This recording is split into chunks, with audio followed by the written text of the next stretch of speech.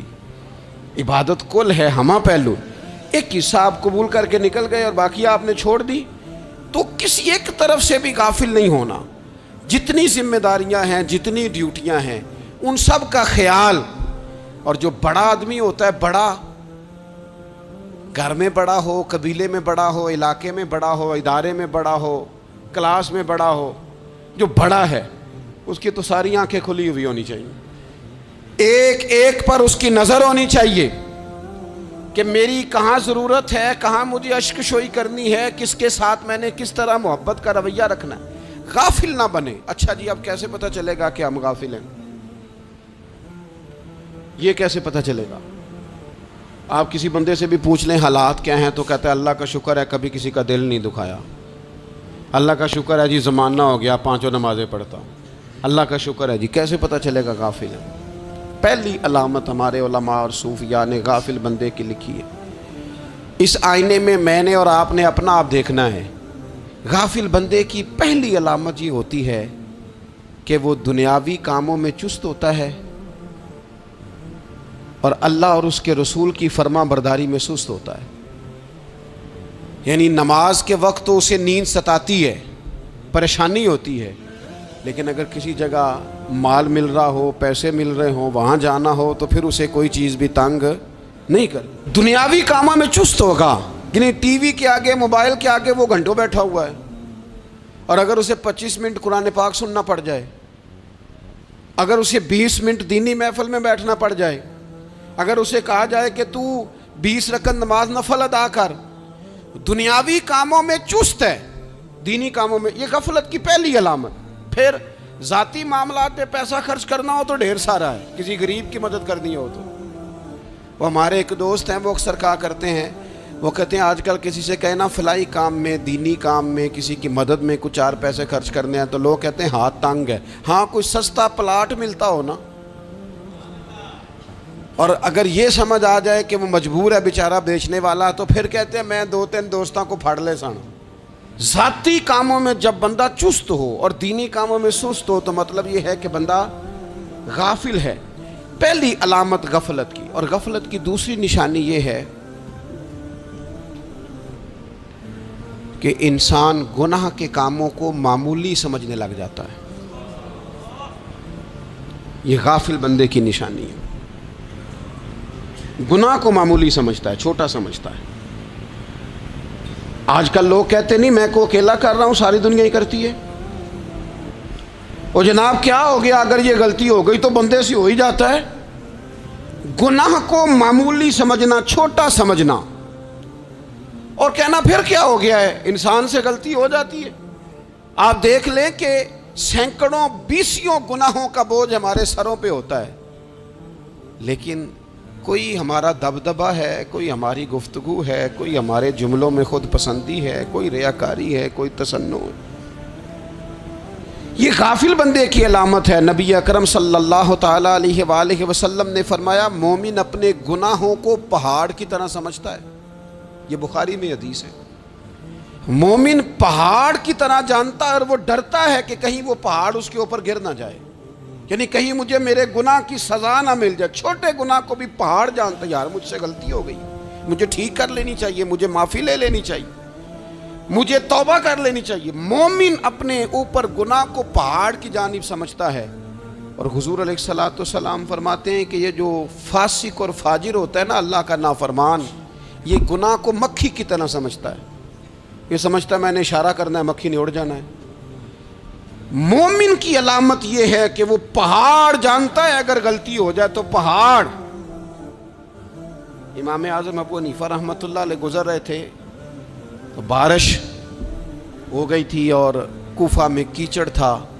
تو آپ نے جو جوتے پہنے ہوئے تھے ان جوتوں سے چلتے ہوئے نا آپ کے پاؤں سے کچھ مٹی اڑی تو سامنے ایک یہودی تھا. اب اس زمانے میں دیواریں کچی ہوتی تھیں, اس کے دیوار پر جا کے وہ مٹی جو تھی وہ لگ گئی. اب امام صاحب بڑے پریشان ہوئے کہ میں نے اس کی دیوار کو آلودہ کر دیا. یہاں تو لوگ اپنی اینٹیں رکھتے رکھتے کئیوں کی دیواریں توڑ ہی دیتے ہیں اور پھر وہ اس پر ماننے کو بھی تیار نہیں ہوتے, تسلیم کرنے کو بھی تیار نہیں ہوتے. وہ کہتے ہیں پھر کیا ہو گیا, اب ہمارا یہاں گھر ہے تو ہم نے ٹرالی منگوانی نہیں تھی, ہمارا حق بنتا تھا. امام صاحب کے پیروں سے ذرا کیچڑ اڑا, یہودی کی دیوار پہ لگا, اس کی کچی دیوار تھی. امام صاحب پریشان ہو گئے, سوچنے لگے کہ اگر میں دیوار سے یہ کیچڑ اتارتا نہیں تو یہ بھی زیادتی ہے, میں نے اس کی دیوار کو گدلا کر دیا, اور اگر میں اتارتا ہوں تو کچھ مٹی اس کی دیوار کی بھی اتر جائے گی, کچی دیوار ہے, یہ بھی زیادتی ہے. مومن گناہ کو پہاڑ کی طرح سمجھتا ہے کہ کہیں گر نہ جائے, اس کی بھی کہیں سزا نہ مل جائے. امام صاحب نے اس کے دروازے پہ دستک دی, وہ باہر آیا تو اتفاق سے وہ آپ کا مقروض بھی تھا, اس نے پیسے دینے تھے. باہر نکلتے ہی کہنے لگا اوہو آپ تو قرض لینے آ گئے, میرے پاس تو ابھی گنجائش نہیں ادا کرنے کی. تو امام صاحب کہنے لگے تو قرض چھوڑ, وہ میں نے معاف کیا, میرے سے غلطی ہو گئی ہے. میں آ رہا تھا, لکڑی کے جوتے اس زمانے میں کھڑاؤں لوگوں نے پہنے ہوتے تھے, کہا وہ میرے پیروں سے ذرا کیچڑ اڑا ہے, تیری دیوار پہ لگ گیا ہے. اب میں بڑی دیر سے کھڑا سوچ رہا ہوں کہ اگر میں تیری دیوار صاف نہ کروں تو میں نے یہ میلی کر دی, گدلی کر دی, یہ بھی بات درست نہیں ہے, زیادتی. اور اگر میں اسے صاف کرتا ہوں کچی دیوار سے کچھ مٹی اتر جائے گی تو یہ بھی زیادتی ہے. اب تو بتا میں کیا کروں. تو بے موسمہ پھل تھا نا یہ, تو بے موسمہ پھل دیکھ کے بندہ حیران ہو جاتا ہے. جو باتیں روٹین میں نہ ہو رہی ہوں وہ ذرا انوکھی لگتی ہے, بندہ حیران ہو گیا. غور سے امام صاحب کا چہرہ دیکھنے لگا, غور سے چہرہ دیکھنے لگا. اور پھر تھوڑی دیر سوچنے کے بعد کہنے لگا حضور پہلے میں نے دین اسلام کے بارے میں پڑھا اور سنا تھا, آج میں نے دین دیکھا ہے. پہلے میں نے سنا تھا کہ دین اسلام اس طرح کا ہے, آج میں نے دین. ہم نہ پوری دنیا کے کافروں کو دین سنانا چاہتے ہیں, دکھانا نہیں چاہتے. ہم نیک نظر آنا چاہتے ہیں, نیک بننا نہیں چاہتے. ہم نیک نظر آنا چاہتے ہیں. نتیجہ کیا نکلتا ہے کہ کچھ عرصے کے بعد پتہ چل جاتا ہے بندہ کس لیول کا نیک ہے, کیا معیار ہے اس کی نیکیوں کا. کہنے لگا حضور پہلے میں نے دین سنا تھا, آج دیکھا ہے. آپ وہ مٹی کی دیوار پر جو کیچڑ لگ گیا ہے, دیوار کو بعد میں صاف کیجئے گا, پہلے کلمہ پڑھائیں تاکہ میرے اندر کا کفر صاف ہو جائے, مجھے مسلمان کر دیں. تو غافل آدمی جو ہوتا ہے نا وہ پھر تیسری بات, جب بندہ بہت زیادہ غافل ہو جاتا ہے پھر اعلانیہ گناہ کرنے لگتا ہے. ایک گناہ پھر اس کا اظہار گناہ. ایک بندہ حدیث پاک میں آتا ہے, ایک بندہ رات کو کوئی غلطی کرتا ہے, اللہ تعالیٰ اس پہ پردہ ڈال دیتا ہے, لیکن وہ سویرے خود لوگوں کو بتاتا پھرتا ہے میں نے یہ کیا, میں نے یہ کیا. جب آپ اظہار گناہ کرتے ہیں نا تو سامنے والا بھی دلیر ہوتا ہے, کہتا ہے اس نے کیا میں کر لوں گا تو پھر کیا ہوا. ہمارے علماء نے لکھا ہے کسی کی نماز قضا ہو جائے تو کسی کو بتائے نہ, قضا پڑھ ڈالے, اس کا جگہ جگہ ذکر نہ کرے. جب آپ کہیں گے نا میری قضا ہو گئی تو آپ کے ساتھ رہنے والا بچہ دوست سمجھے گا یار اس کی قضا ہو گئی یا تو میری بھی ہو جائے گی تو کیا ہو. گناہ کرنا بھی گناہ ہے اور گناہ کا اظہار بھی گناہ ہے. نبی اکرم صلی اللہ تعالیٰ علیہ وآلہ وسلم نے ارشاد فرمایا میری ساری امت کو معافی مل جائے گی سوائے ان لوگوں کے جو اعلانیہ گناہ کرتے ہیں. یہ بخاری مسلم دونوں میں حدیث موجود ہے. جو اعلانیہ گناہ, جنہوں نے خود ساری دنیا کو گواہ بنا لیا, میں نے یہ بھی جرم کیا, یہ بھی کیا, یہ بھی کیا, یہ بھی کیا, خود انہوں نے لوگوں کے. بہت بڑے غافل آدمی کی علامت ہے کہ گناہ کرے اور پھر اوپر سے اعلانیہ گناہ کرے, اتنا بڑا جرم کرے.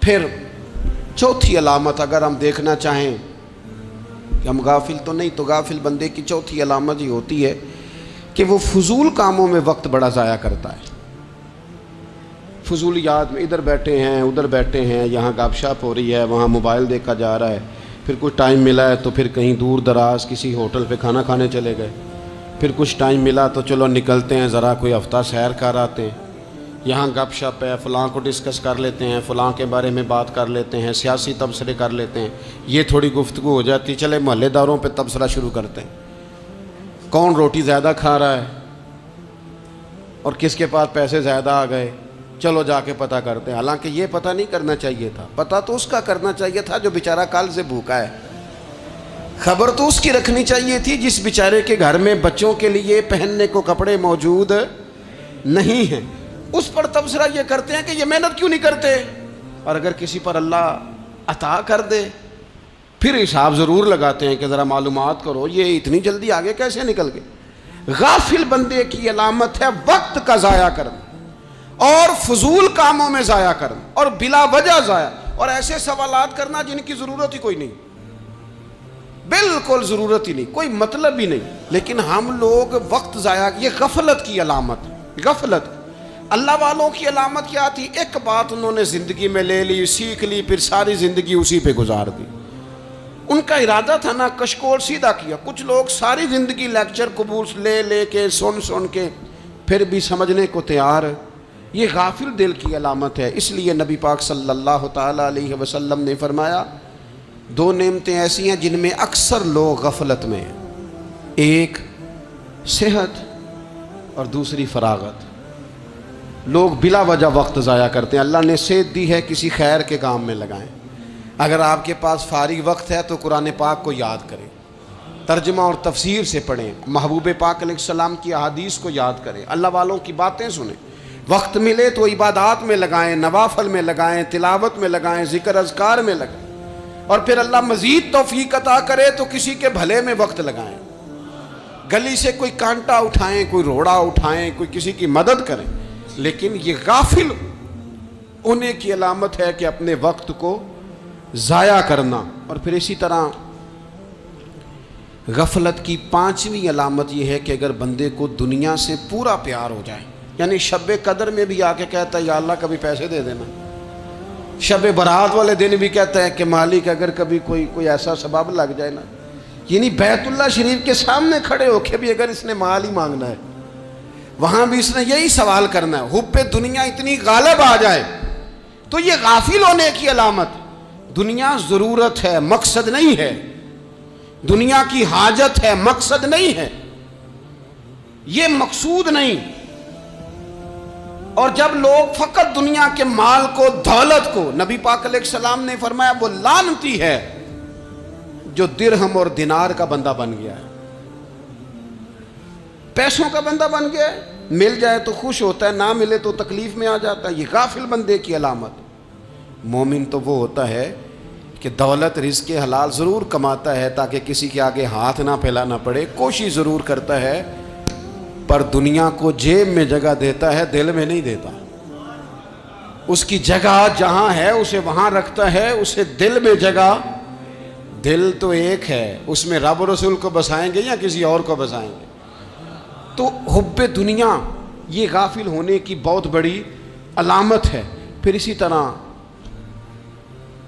جو بندہ رب کریم کو جانتا نہیں نا وہ بھی غافل ہو جاتا ہے۔ ایک تو جو یہ نہیں نہ جانتا کہ رب کریم سزا دے گا، وہ مجھے دیکھ رہا ہے، اسے نہ اونگ آتی ہے نہ نیند آتی ہے، جو اس کی معرفت نہیں رکھتا کہ میرا رب ہر وقت مجھے دیکھ رہا ہے، وہ بھی غافل ہو جاتا ہے۔ جسے پتہ ہونا کہ مجھے دیکھ رہا ہے وہ غافل نہیں ہوتا۔ اور جو یہ سمجھ لیتا ہے نا کہ شاید معاذ اللہ ثم، اس یقین کو پکا نہیں کرتا، وہ غافل ہو جاتا ہے۔ اور ایک جو یہ نہیں نہ جانتا کہ رب مہربان کتنا ہے، وہ بھی غافل ہو جاتا ہے۔ مجھے بتائیے سب سے زیادہ تو بندہ اس کے دروازے پہ جاتا ہے نا جو سب سے زیادہ مہربانی کرنے والا ہو، اس دروازے سے بندہ اٹھتا ہی نہیں۔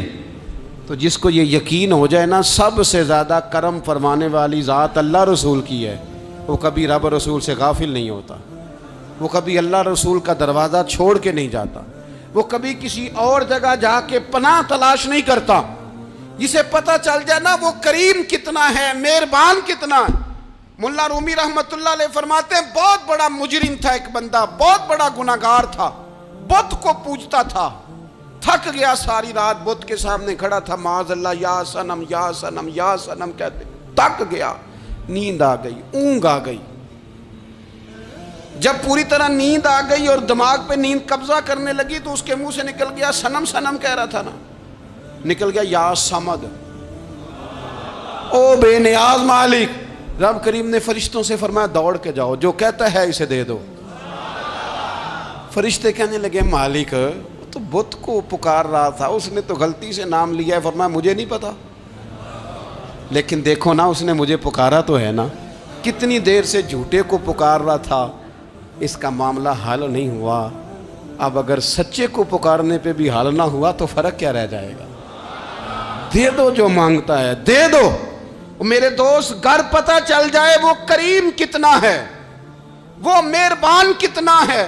میرے رسول پاک علیہ الصلوۃ والسلام نے تو فرمایا تیری آنکھ سے اگر اس کے خوف سے اتنا آنسو بھی نکل گیا جتنا مچھر کا پر ہوتا ہے، تو جس طرح بھینس کے تھنوں سے نکلا ہوا دودھ واپس تھنوں میں نہیں نہ جاتا، جو اتنا بھی روئے نہ روئے اللہ کے خوف سے، وہ بندہ دوزخ میں نہیں جائے گا۔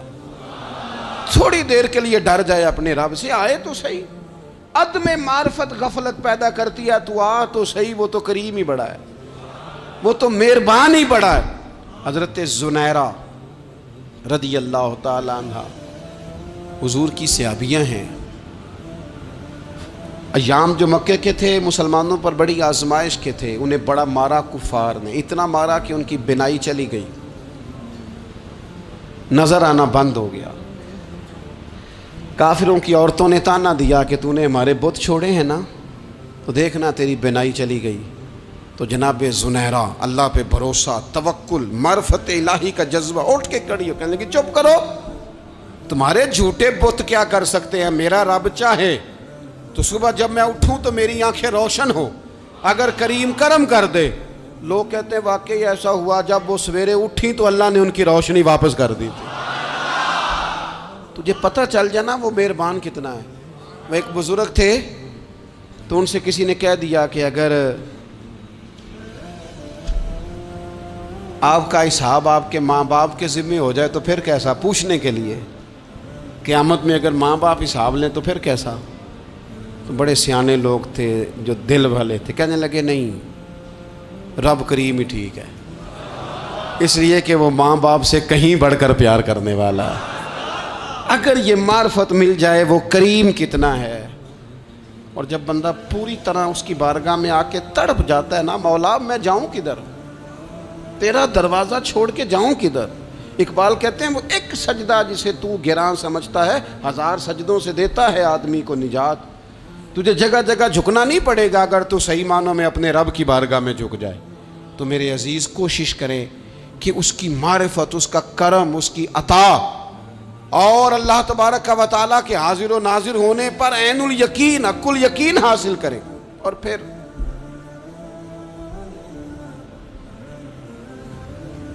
آٹھویں بات یہ ہے کہ غافل لوگوں کی صحبت بھی بندے کو غافل کر دیتی ہے۔ غافلوں کی صحبت میں نہ بیٹھیں، ان کی صحبت میں بیٹھیں جن کے پاس بیٹھنے سے دل میں رب رسول کی محبت پیدا ہوتی ہے۔ غافلوں سے بچیں۔ چنگیاں دے لڑ لگی ساں تے چولی چ پھل پئے، تے جدوں میں پیڑیاں دے سنگ رل گئی تے میرے اگلے بھی ڈول گئے۔ برے آدمی کی صحبت بندے کو غافل کر دیتی۔ غافلوں کی صحبت میں کبھی نہ بیٹھیں، کبھی نہیں۔ غافل آدمی آپ کو غافل کر دے گا۔ میرے نبی پاک علیہ الصلوۃ والسلام نے فرمایا انسان اپنے دوست کے مذہب پر ہوتا ہے۔ یہ بہت بڑے لفظ ہیں۔ فرمایا المرء علی دین خلیلہ، انسان اپنے دوست کے مذہب پر ہوتا ہے۔ تو دیکھ تو نے دوست کس کو بنایا ہے، جو تیرے دوست کا مذہب ہوگا وہی تیرا ہو جائے گا۔ ہم نے دوست بنایا نا غوث پاک جیلانی کو،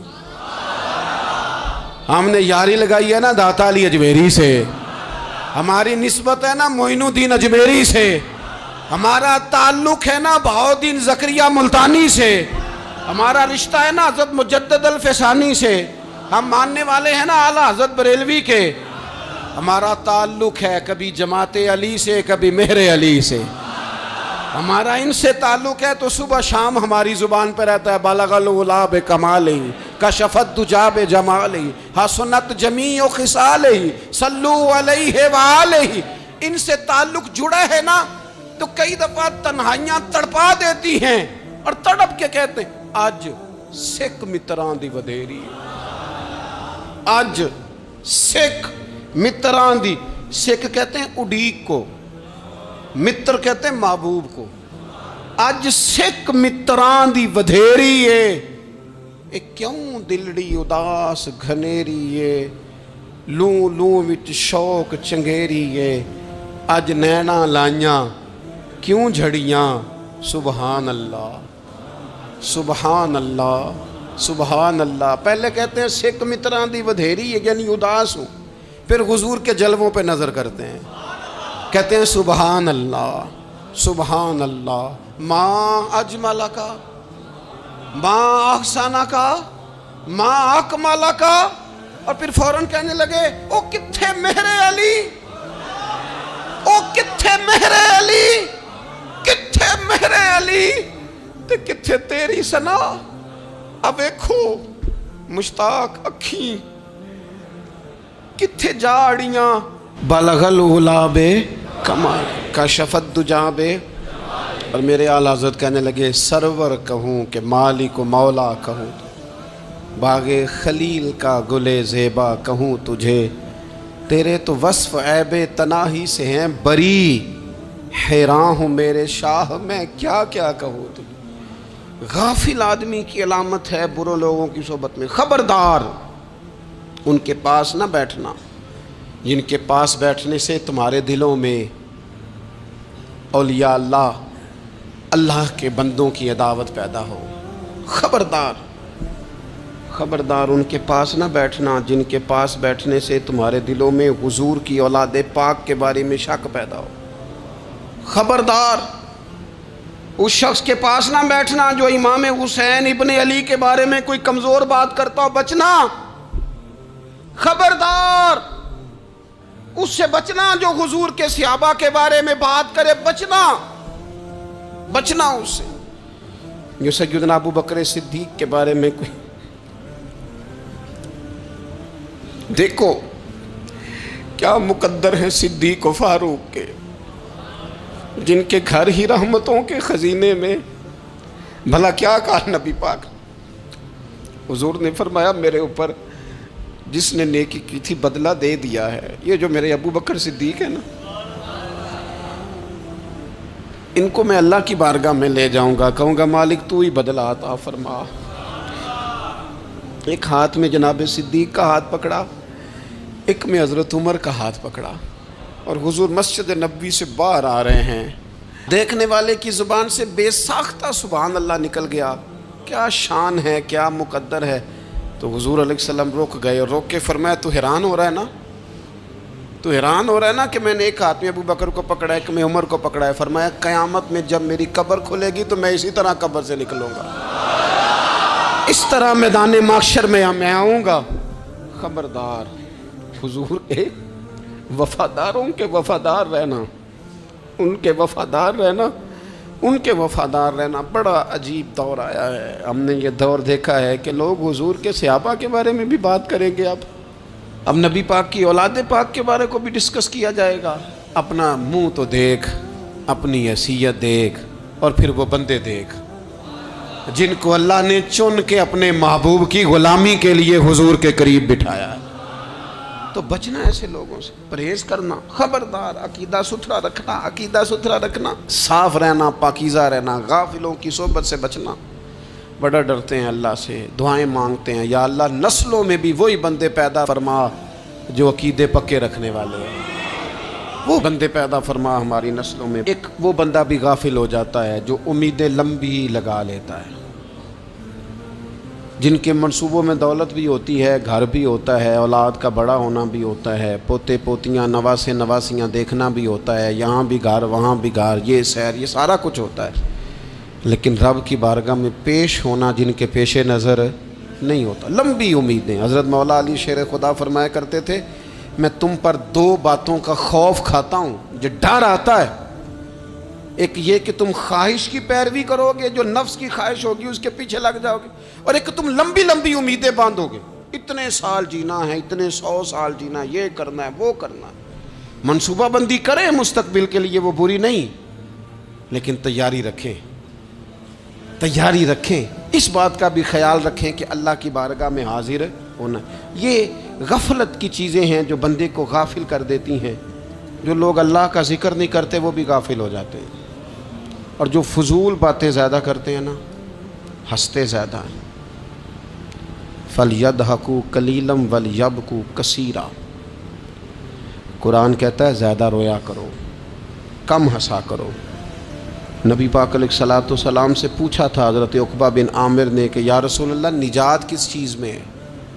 تو نبی پاک علیہ الصلوۃ والسلام نے فرمایا ایک تو اپنی زبان قابو میں رکھو، دوسرا فرمایا اپنے گھر میں ٹھہرے رہو، تمہارا گھر تمہارے لیے کافی ہو، فضول نہ نکلو گھر سے، اور تیسرا فرمایا اپنی خطاؤں پہ رویا کرو۔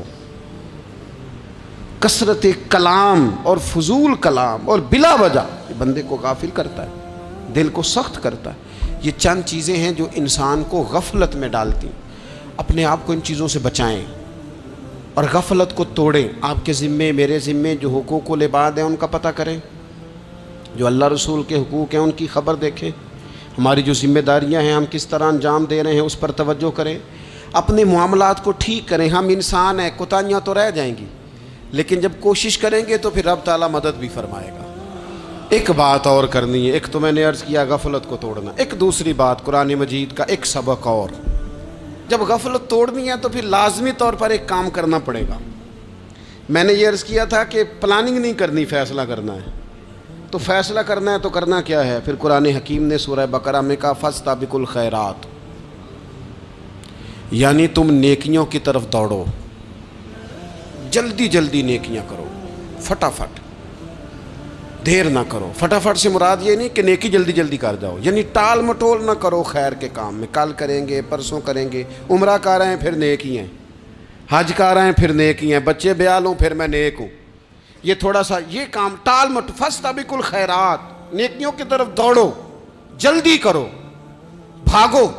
نبی پاک صلی اللہ تعالیٰ علیہ وسلم نے فرمایا 5 چیزوں کو 5 چیزوں سے پہلے غنیمت جانو۔ حضور علیہ الصلوۃ والسلام فرمانے لگے ایک تو تم جوانی کو نہ بڑھاپا آنے سے پہلے پہلے غنیمت سمجھ لو۔ نبی کریم صلی اللہ تعالیٰ علیہ وآلہ وسلم ارشاد فرمانے لگے کہ اپنی صحت کو غنیمت جان لو، بیماری آنے سے پہلے پہلے۔ پھر حضور علیہ الصلوۃ والسلام فرمانے لگے اگر اللہ نے تمہیں مال دیا ہے، وسعت دی ہے، تو نیکی کر لو، خرچ کر لو اللہ کے راستے، خدا نہ خواستہ تم پر غریبی آ جائے۔ اور پھر حضور سید عالم صلی اللہ تعالیٰ علیہ وسلم فرمانے لگے اگر تمہیں اللہ نے کچھ فراغت دی ہے، بہت زیادہ مصروف نہیں ہو، تو غنیمت جان لو، جلدی سے نیکی کر لو قبل اس کے کہ تم مشغول ہو جاؤ۔ اور 5ویں بات حضور نے بیان کی، فرمایا زندگی کو غنیمت جانو، موت آنے سے پہلے پہلے جلدی سے نیکی کر لو۔ نیکی کے لیے ساری زندگی منصوبہ بندی نہ کرتے رہو، نیکی کے لیے دیکھو نا، ہماری زندگی میں یہاں دنیا میں رہ کے چند منٹوں میں وہ نیکی کی جا سکتی ہے جو قیامت کے بعد صدیوں کا ہمارا فائدہ کرے، صدیوں کا فائدہ کرے۔ کرتے نہیں، پلاننگ کر رہے ہیں، منصوبہ بندی کر رہے ہیں، بس تیاری کر رہے ہیں، بس حضرت آپ دعا کر دیں، اللہ تعالیٰ دعائیں بھی قبول فرمانے والا ہے، لیکن جو نیکی نصیب ہوتی ہے اسے جلدی سے کر گزریں، اسے فٹافٹ کریں۔ میں ایک گاؤں میں گیا، اب تو خیر وہ دور نہیں رہا، یہ 10-15 سال 20 سال پہلے نا جو نوجوانوں کی مصروفیات ہوتی تھیں ان میں سے ایک مصروفیت یہ ہوتی تھی کہ گندم لے کے چکی پہ جانا ہے، آٹا پسوا کے لانا ہے۔ یہ ایک بڑی، چونکہ سبھی گھروں کے اندر سال کے لیے گندم سٹاک کر لی جاتی تھی، تو گندم لے کے جانا یہ ایک ڈیوٹی ہوتی تھی۔ ایک نوجوان ایک گاؤں میں، اس کی مجھے تعریف سننے کو ملی، تو ایک بوڑھی اماں کہنے لگی یہ تو بڑا نصیباں والا ہے، سارے دا آٹا پیا لے ہوندا ہے، اور آتے جاتے پوچھ لیتا ہے کہ اماں کوئی کہنے لگی میرے بچے باہر ہوتے ہیں، یہ مجھے دوائی بھی لا دیتا ہے شوگر کی، میں مریضہ ہوں. یعنی خیر جتنی ہو سکے جتنی. میرے ایک سنگی ہیں تو سڑک پہ کوئی بندہ کھڑا ہوتا ہے نا، اللہ تعالیٰ انہیں سلامت رکھے، بندہ کھڑا ہوتا ہے تو کہتے ہیں میں اس سے پوچھ لیتا ہوں بابا جی کدھر جانا ہے، فلانی جگہ جانا ہے، تو کہتے ہیں میں موٹر سائیکل پہ بٹھا لیتا ہوں. بندہ دیکھ کے مجھے سمجھ آ جاتی ہے ضرورت مند ہے، کوئی چور نہیں کوئی ڈاکو نہیں، ضرورت مند ہے. میں اسے منزل تک نیکی جتنی میسر آئے، جس حد تک میسر آئے. کیا کہا ہمارے نبی پاک علیہ السلام نے؟ حضور نے ہم سے فرمایا کچھ نہ ہو سکے تو بات ہی مسکرا کے کر لینا، اس پر ہی اللہ صدقے کا ثواب عطا کر دے. فاستبقوا الخیرات، جلدی سے نیکی کر لو. اپنے نامہ اعمال میں روز نیکیاں جمع کرو، کوئی نہ کوئی خیر کا کام روز کرو اور جلدی سے کرو. صحیح مسلم میں حدیث ہے، نبی پاک صلی اللہ تعالیٰ علیہ وسلم فرمانے لگے جلدی جلدی نیکی کے کام کر لو ان فتنوں سے پہلے جو اندھیری رات کے حصوں کی طرح فتنے ہوں گے. فرمایا اس وقت حال یہ ہوگا کہ آدمی صبح مومن ہوگا شام کو کافر ہو جائے گا، شام کو مومن ہوگا تو صبح کافر ہو جائے گا. اور فرمایا لوگ دنیا کے بدلے اپنا دین تک بیچ ڈالیں گے. معاذ اللہ جھوٹی قسمیں نہیں کھائی جاتی، جھوٹا قرآن مجید نہیں لوگ اٹھا لیتے. لوگ دنیا کے لیے دین بیچ ڈالیں گے. اس سے پہلے جب فتنے اتنے زیادہ ہو جائیں اس سے پہلے نیکی کر لو، کوئی خیر کا کام کر لو، جلدی سے کچھ ایسا کر لو. حضرت عقبہ بن حارث رضی اللہ تعالیٰ عنہ فرماتے ہیں یہ دیکھیں ہمارے نبی پاک علیہ السلام کی سیرت کیا ہے، حضور کا اسوہ کیا ہے، نبی پاک علیہ السلام ہماری تربیت کس طرح کرتے. حضرت عقبہ بن حارث رضی اللہ تعالیٰ عنہ کہتے ہیں ہم نے نبی پاک علیہ السلام کے ساتھ عصر کی نماز پڑھی، یہ صحیح بخاری میں موجود ہے. فرماتے حضور سلام پھیرتے ہی فوراً اٹھ کے گھر تشریف لے گئے. یہ ہمارے لیے انوکھی بات تھی، غیر متوقع تھی، پہلے کبھی ایسا ہوا نہیں. سلام پھیرا نماز کا، حضور جلدی سے تشریف لے گئے. اب ہم حیران تھے اور حیرت انگیز طور پر حیران تھے کہ کریم اتنی جلدی تشریف لے گئے. تھوڑی دیر ہوئی حضور واپس آ گئے تو محبوب پاک علیہ السلام فرمانے لگے گھر میں ایک چھوٹی سی ڈلی، ایک چھوٹا سا ٹکڑا سونے کا پڑا تھا، مال آیا تھا سارا صدقہ کر دیا، وہ تھوڑا سا پڑا تھا، اچانک مجھے یاد آیا وہ تو پڑا رہ گیا. تو حضور فرمانے لگے میں نے کہا کہیں ایسا نہ ہو جائے کہ ساری رات گزر جائے اور میرے گھر میں پڑا ہی رہ جائے، میں جلدی سے جا کے اسے خیرات کر دوں. میں نے خیرات کیا پھر میں واپس آ گیا ہوں. جلدی سے نیکی، جلدی سے نیکی کر لی جائے. ہم بڑا انتظار کر رہے ہیں، بڑا لمبا ہمارا پروگرام ہے، ہمارے پاس ٹائم ہی بڑا ہے. کسی نے کان میں کہہ دیا ہے تیرے پاس بڑا وقت ہے، ابھی تو بڑی عمر پڑی ہے، ابھی تو جناب اور میرے بھائی یہ لوگوں کے کہنے کی باتیں ہیں. پھر پتہ ہی نہیں چلتا حالات کس طرح کے ہو جاتے ہیں اور کیا معاملات انسان کے ساتھ درپیش ہوتے ہیں. جتنی خیر میسر آئے، جتنا بھلا میسر آئے، جتنی انسان کو توفیق ملے. میں نے بزرگوں کو دیکھا اپنے اصحاب کو، پہلے وہ خدام سے کہتے کہ میں سونے لگا ہوں اور پابند کرتے لوگوں کو کہ فلاں وقت، بزرگوں کو میں نے دیکھا اپنے، وہ پابند کرتے لوگوں کو کہ فلاں وقت میں موجود ہوں گا آنا، خود پابند فرماتے. اور پھر جب بیدار ہوتے تو سب سے پہلے خدام کو بلا کے پوچھتے کوئی مہمان تو نہیں آیا. وہ جناب آپ نے خود ہی تو پابند فرمایا فلاں دن آنا. کہنے لگے چل یار اگر کوئی آیا تو مجھے ملا لو، میری ملاقات کرا لو. کیوں؟ اس لیے کہ دور سے آیا ہے، مجھ سے ملنے آیا ہے، کوئی خیر کی بات سیکھنے آیا. چلو میرے نامہ اعمال میں کوئی نیکی جائے گی. کچھ نہ کچھ خیر جمع کر لی جائے، کچھ نہ کچھ ڈیوٹی کر لی جائے، کچھ کام کریں اور جلدی سے کریں. حضرت جابر ابن عبداللہ انصاری رضی اللہ تعالیٰ عنہ بیان کرتے ہیں، یہ بھی بخاری میں موجود ہے. کہتے ہیں ایک صحابی نبی پاک علیہ السلام کی بارگاہ میں حاضر ہوئے غزوہ احد کے موقع پر، اور حال ان کا یہ تھا کہ وہ کھجور کھا رہے تھے اور کھجور انہوں نے منہ میں رکھی ہوئی تھی. حضور کی بارگاہ میں حاضر ہوئے اور عرض کرنے لگے یا رسول اللہ صلی اللہ تعالیٰ علیہ وسلم اگر میں شہید کر دیا جاؤں تو کہاں جاؤں گا؟ حضور فرمانے لگے جنت میں. تو کہتے ہیں انہوں نے جو کھجور منہ کے اندر تھی وہ انہوں نے نگلی نہیں، اندر نہیں لے گئے، اس کو باہر نکالا اور دوڑ کے آگے بڑھے اور جنگ کرنی شروع کر دی. اور لڑتے لڑتے شہید ہو گئے۔ کیا سبق دیا انہوں نے؟ سبق یہ دیا کہ نیکی کرنے میں اتنی دیر بھی نہیں کرنی جتنی کھجور کھانے میں دیر لگتی ہے۔